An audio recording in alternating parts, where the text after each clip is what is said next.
Good afternoon, Ms. Breeze and friends. Today, me and my friends are going to be presenting about the impact of tighter monetary policy on private investments in Malaysia. Now, this will be done with Henry, Hamka, me, Eileen, and Shian. Now, these are the content. We will first start with introduction, then we'll move on to factors and also causes.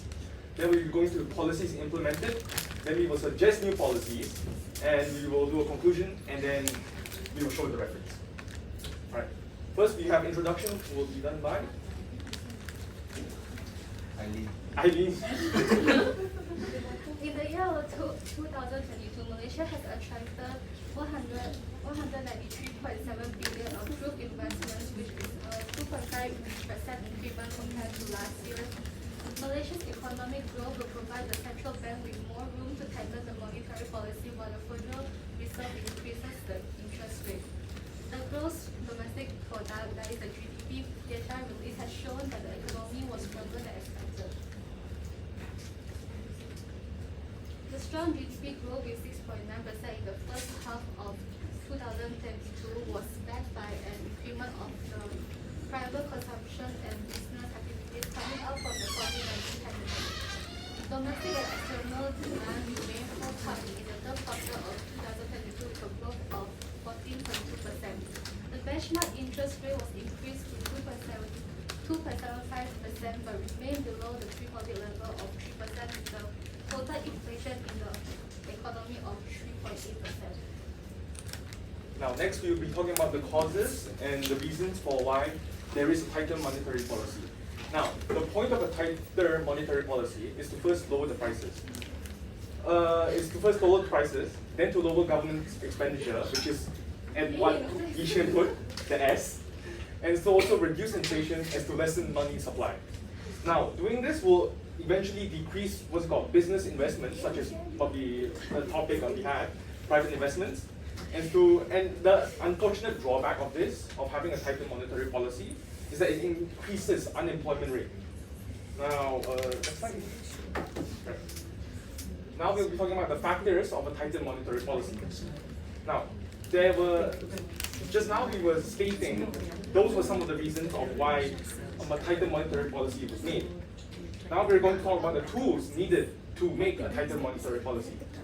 The tools needed is to first increase the interest rate of loans from the central bank to commercial banks. Next is to raise reserve amount, which decreases money supply, which helps hinder rising inflation. And then last but not least, we have selling and buying securities and bonds to circulate less money. Now, next. I will be talking about the government policies implemented to tackle or improve the issue. Through research, I've discovered that Malaysia's investment level accounted for 20.7% of its nominal GDP in December 2022, compared with a ratio of 32.2% in the previous quarter.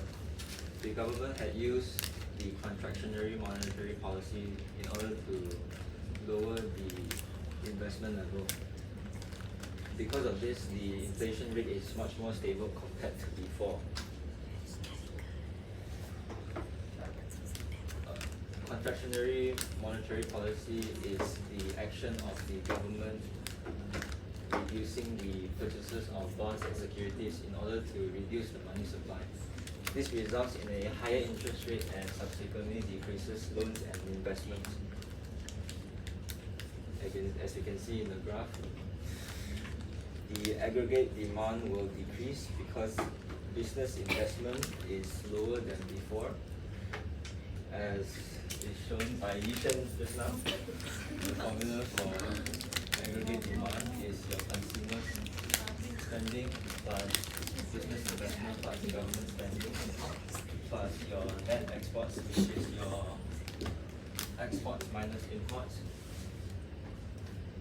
Because your business investment decreases, it causes your aggregate demand to shift to the left, which results in a lower inflation price level and decreases the national output on the economy.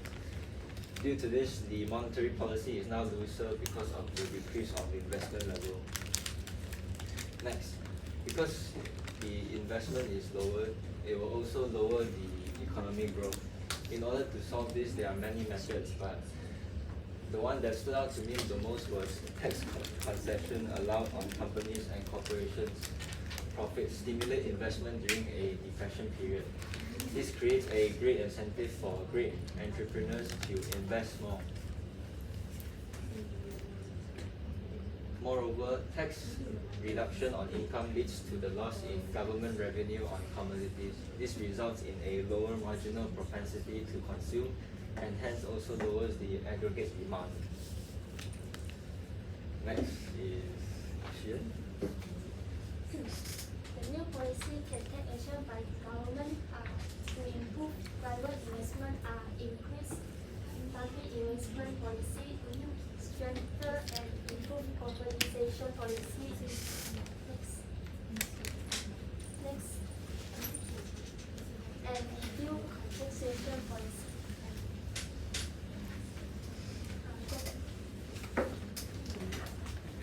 First, the government can increase the investment infrastructure and other operators to support private investment, such as road, airport, and new technology. Fiscal and policy can easier for private investors to make long-term investment. And second, the government can increase and strengthen to consolidate the relationship with the international community, because globalization policy encourages privatization and trade liberalization. Fiscal policy can let private investors to explore new markets and new investment opportunity.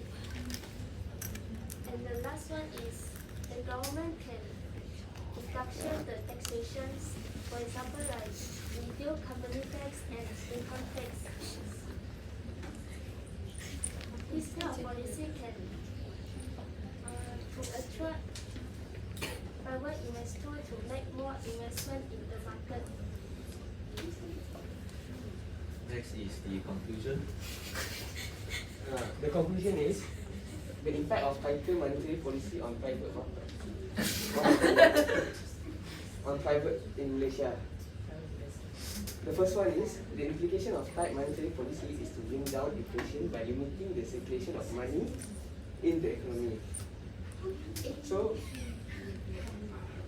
it makes money more expensive by increasing the short-term interest rate. Second, tight monetary policy or contractionary monetary policy typically occurs when a central bank wants to keep inflation under control. Thus, a Malaysian bank negara that have takes corrective action to save the economy from slipping into hyperinflation. So, banks are expected eventually increases their own interest rate.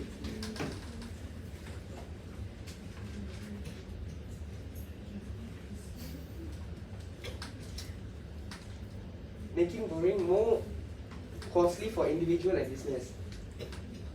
This could reduce spending, slowing down for demand, and ultimately resulting for a low and stable inflation. That's the conclusion from the impact of tighter monetary policy on private in Malaysia. Thank you. So we can go to the reference now and see where do we get the points here.